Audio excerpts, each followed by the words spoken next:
নমস্কার। শুরু করছি রামায়ণ কথা। আগের পর্বে আমরা দেখেছি বিভীষণের কথায় উৎসাহিত হয়ে বানর সৈন্যরা রাক্ষস সৈন্যদের সঙ্গে তুমুল যুদ্ধ করতে লাগলো। হনুমান এক পর্বশৃঙ্গ উৎপাটন করে রাক্ষস বধে প্রবৃত্ত হলেন। এদিকে লক্ষ্মণ ও ইন্দ্রজিতের স্বরজালে আকাশ অন্ধকার হয়ে গেল। লক্ষ্মণ ইন্দ্রজিতের রথের অশ্ব ও সারথিকে নিহত করলেন। ইন্দ্রজিতের রথ বিনষ্ট হল। তিনি আবার অন্য এক রথ, অশ্ব ও সারথি নিয়ে যুদ্ধ করতে লাগলেন। এবার বিভীষণের সঙ্গে ইন্দ্রজিতের যুদ্ধ হতে লাগল। পরস্পরকে নানাবিধ অস্ত্র নিক্ষেপ করতে লাগলেন। এই সময় লক্ষ্মণ ঐন্দ্রাস্ত্র প্রয়োগ করে ইন্দ্রজিতের মস্তক ছেদন করলেন। রাক্ষস সেনা ভয়ে নানা দিকে পালিয়ে গেল।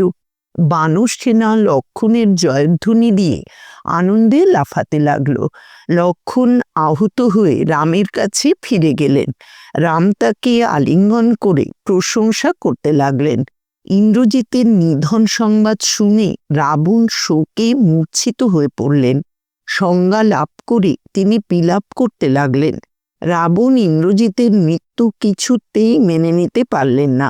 তিনি দুঃখে মরে যেতে চাইলেন, কিন্তু তিনি রাক্ষস হলেও বীর ছিলেন, তাই ক্রুদ্ধ হয়ে নিজের বীরত্বের কাহিনী শুনিয়ে রাক্ষসদের যুদ্ধে যাওয়ার জন্য উত্তেজিত করলেন।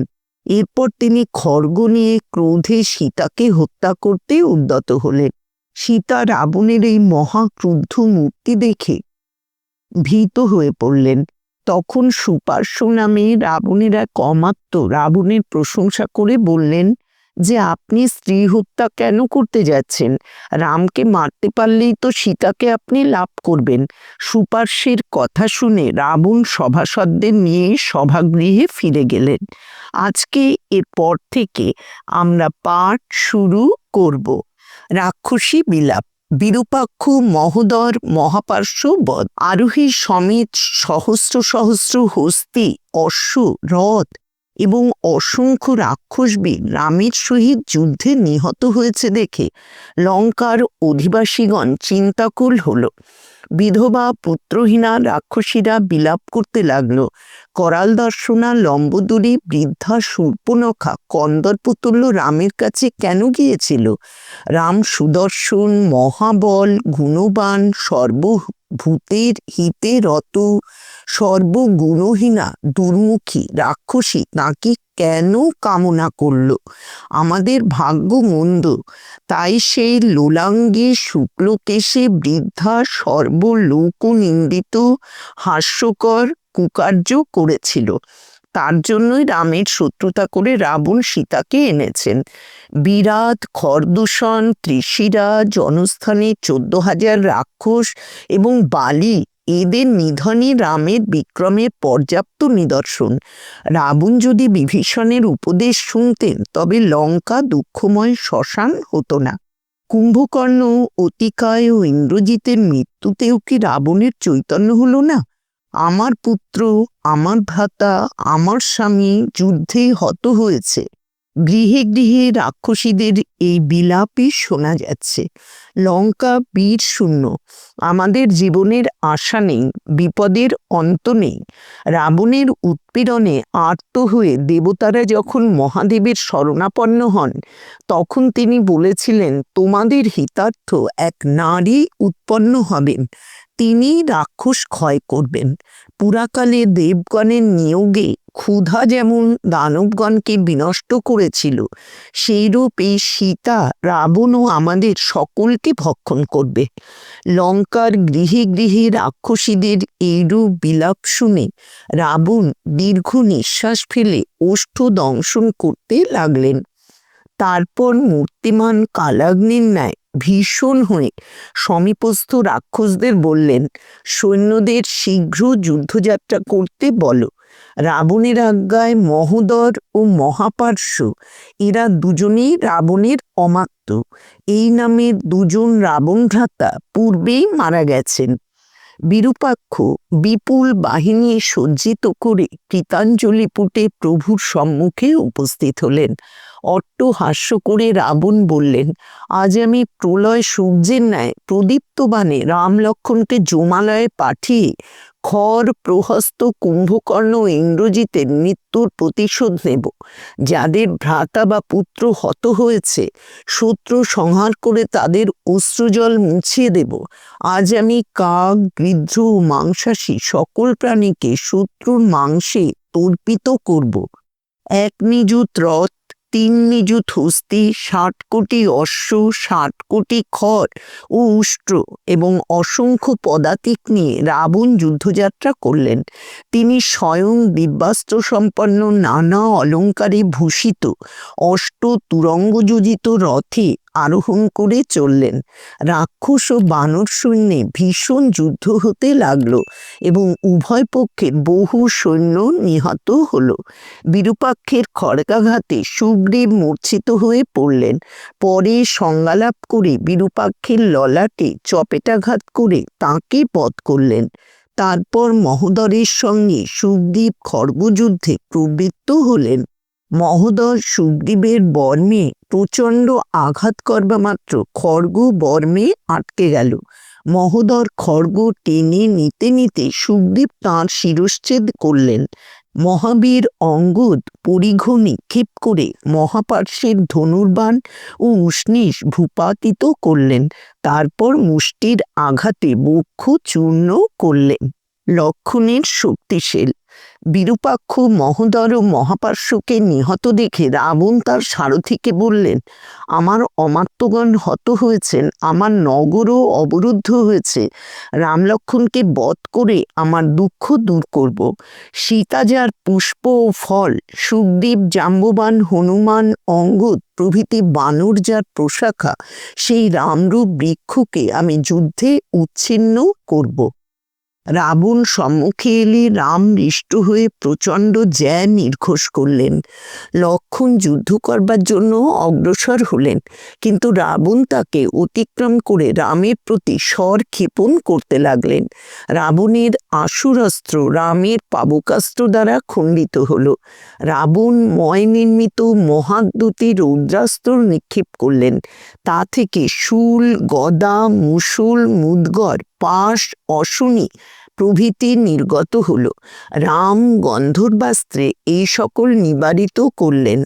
রাবণ মন্ত্রোচ্চারণ করে সৌরাস্ত্র প্রয়োগ করলেন। তা থেকে প্রদীপ্ত চক্রসমূহ নির্গত হয়ে চতুর্দিকে ধাবিত হল।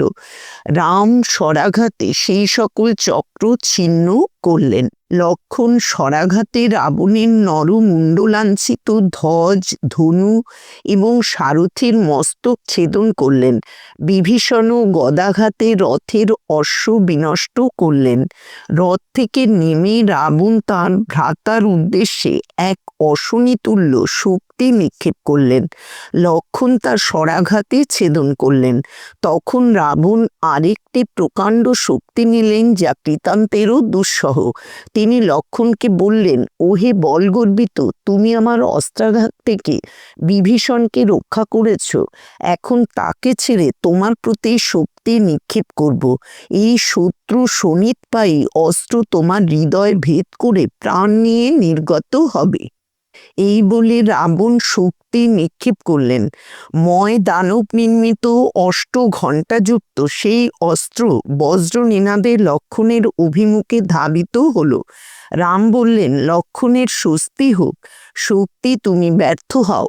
নাগরাজের জিহ্বার ন্যায় দীপ্যমান সেই শক্তি মহাবেগে পতিত হয়ে লক্ষ্মণের হৃদয়ে প্রবিষ্ট হলো। তিনি ভূতলে পড়ে গেলেন। এখন বিষাদের সময় নয়, এই ভেবে রাম শোক রোধ করে সর্বপ্রযত্নে রাবণ বধের নিমিত্ত যুদ্ধ করতে লাগলেন।